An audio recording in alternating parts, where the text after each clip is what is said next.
Okay, now today we are going to discuss potentiometer. Potentiometer को explain करने से पहले कुछ एक दो चीज़ें जो कि मेरा ख्याल है आपको पता होनी चाहिए, जैसे कि मैंने लिखा हुआ है कि basically there are two direction of current. Okay, basically there are two direction of current. कौन कौन सी होती हैं? You know, clockwise and anticlockwise. अच्छा, अगर दो बैटरीज लगी हुई हैं सर्किट में, एक को हम E1 कह दें, एक को E2 कह दें, एक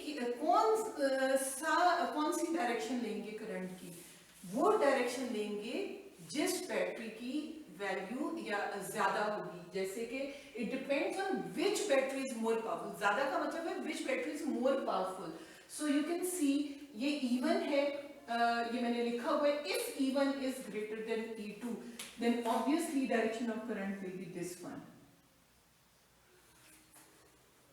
राइट? एंटी क्लॉकवाइज होगी. और if E2 is greater then E1 तो क्या होगी इसकी डायरेक्शन? ये आपकी यस पॉजिटिव टू क्लॉकवाइज. तो किसके ऊपर डिपेंड करती है direction? It depends which battery is more powerful. दो लगी हुई है अगर, राइट? सो करंट क्या सेल जो आप आम यूज करते हो उसमें करंट आपका जो है इनसाइड सेल जीरो हो सकता है? नहीं होता. क्यों नहीं होता? क्योंकि करंट आपको पता है V is equal to IR. अगर कहीं पे भी रेजिस्टेंस है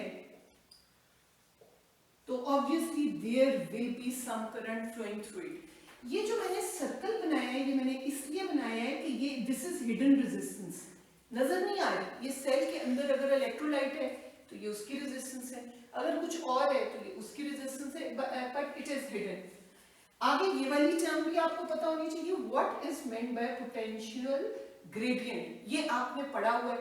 कौन से 12th चैप्टर में आपने पढ़ा हुआ है? Right, electric field gradient as a function of potential, ये आपने पढ़ा हुआ है. ग्रेडियंट का मतलब ही होता है change with respect to something. जब पोटेंशियल इससे रिलेटेड होगा तो वो क्या है? यू कैन सी मैंने एक सिर्फ वायर बनाई है, एक रेजिस्टेंस बनाई है. एक तरफ उसकी हाई पोटेंशियल है, दूसरी तरफ लो है. मैं इसको ऐसे भी कह सकती हूँ कि जैसे ये पॉजिटिव टर्मिनल हो गया और जैसे ये नेगेटिव हो गया. मैं इसको ऐसे भी कह सकती हूँ कि इसकी पोटेंशियल V है और इसकी पोटेंशियल 0. अच्छा, इससे क्या समझ आता है? इससे ये समझ आता है कि basically potential is decreasing, keeps on decreasing along any resistance. मैं देखूंगी तो it will keep on decreasing, और अगर मैं इसको देखूं तो इसका ऐसे करके ग्राफ बनता है, बिल्कुल डायगोनल की फॉर्म में. और ये जो हमारी रो होती है जो हमें फॉल ऑफ पोटेंशियल देती है किसी भी दो पॉइंट्स के दरमियान, तो उसका फॉर्मूला ये होता है V potential divided by total length into small length जिसको हम ले रहे हैं, right? If rho is small, अगर हमसे ये पूछा जाए कि कौन सा केस होगा जब ये मोर सेंसिटिव होगा, पोटेंशियल ज्यादा अच्छी पोटेंशियल मेजर कर सकता है, अप टू ज्यादा डिजिट्स मेजर कर सकता है, तो उसका जवाब ये होगा जब भी रो बहुत स्मॉल होगा. इस फॉर्मूले को देखो, रो कब स्मॉल होगा? जब आपका V बहुत स्मॉल होगा, या आप कह सकते हो लेंथ बहुत ज्यादा होगी. अब हम आते हैं अपने असल टॉपिक की तरफ, पोटेंशियोमीटर. ये जिधर भी मीटर का लफ्ज आ जाता है it means that it is a device which is used to measure something. क्योंकि ये पोटेंशियो लिखा हुआ है तो obviously it is used to measure potential. इसकी डेफिनेशन क्या हो जाती है? अच्छा, कोई और चीज है जो इसको पोटेंशियल को मेजर करती है जो इससे पहले आपने पढ़ा? यस, पोटेंशियल डिवाइडर, जो कि आपने इससे 2-3 आर्टिकल्स पहले पढ़े. So it is a device which can measure and compare potential differences accurately. इसकी कंस्ट्रक्शन क्या होगी? इसमें सबसे बेहतर तरीका ये होता है कि जो फिगर आपने बनाई है सिर्फ उसको एक्सप्लेन करें. जैसे मैंने ये फिगर बनाई है, ये अगर आप देखो तो ये कौन सी फिगर है? ये वही फिगर है जो कि rheostat as a potential divider.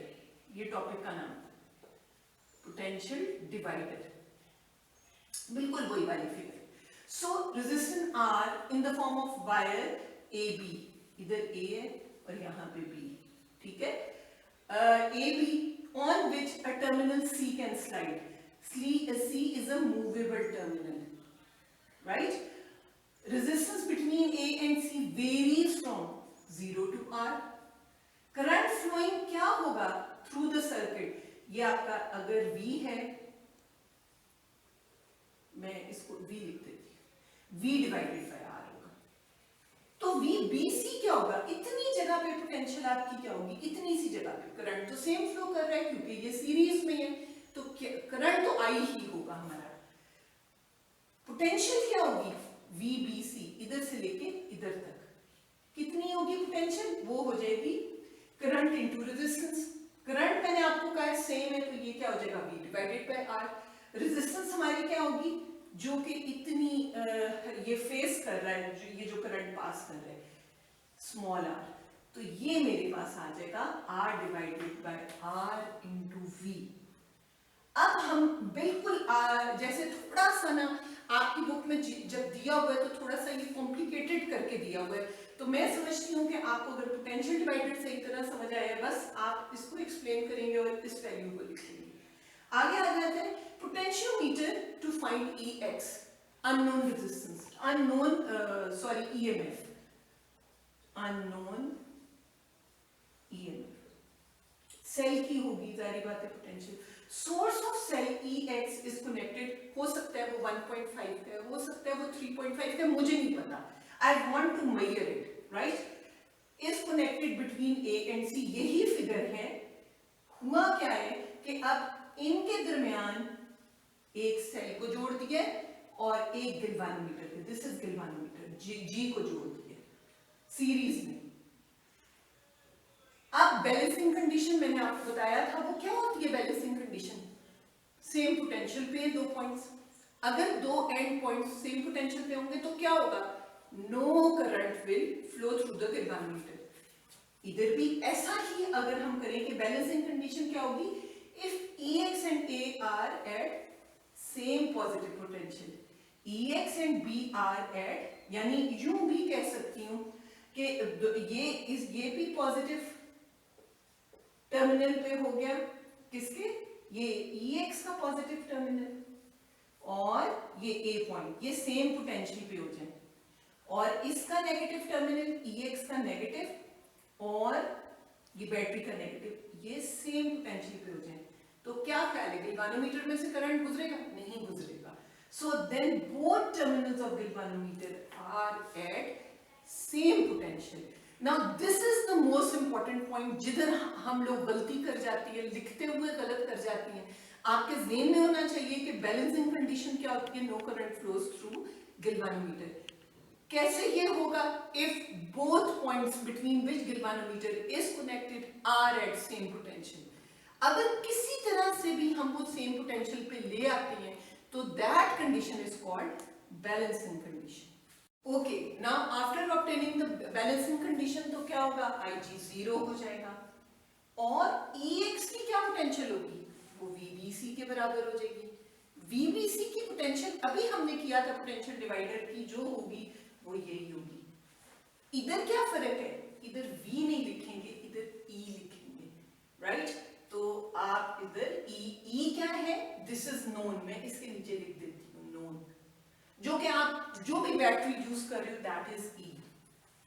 अभी पोटेंशियल ग्रेडियंट का ये आपको पता है, it value changes along the length, तो इस R की जगह आप L लिख सकते हो, कैपिटल R की जगह आप कैपिटल L लिखोगे और ये E। Now this is the formula used to find the unknown EMF। यानी ये अब आप लोगों का ये प्रैक्टिकल FSC में आप लोगों ने किए नहीं है, लेकिन बिल्कुल ऐसे ही होता है कि आप ये लेंथ होती है वायर की जिसके ऊपर बैलेंसिंग कंडीशन ऑब्टेन करते हैं हम, और L जो होती है वो टोटल लेंथ होती है, बस वो लिख देते हैं। E is the EMF where L is the length of AC and capital L is the length of wire AB।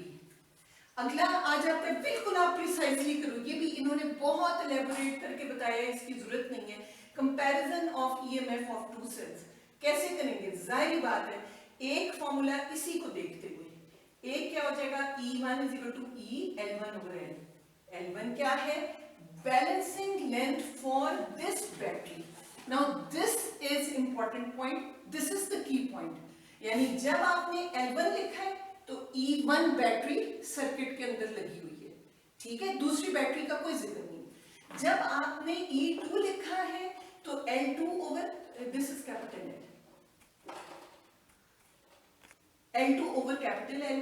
अब दोनों को डिवाइड कर दो, ये E1 ओवर E2, काफी चीजें, ये कैंसिल हो जाएगा, E से कैंसिल हो जाएगा, and we are left with L1 over L2। तो आपने देखा है कि कितना आसान हो गया है। अननोन, हम कंपैरिजन भी कर सकते हैं कि कौन सी बैटरी की EMF ज्यादा है, किसकी कम है, बाय यूजिंग दिस फॉर्मूला।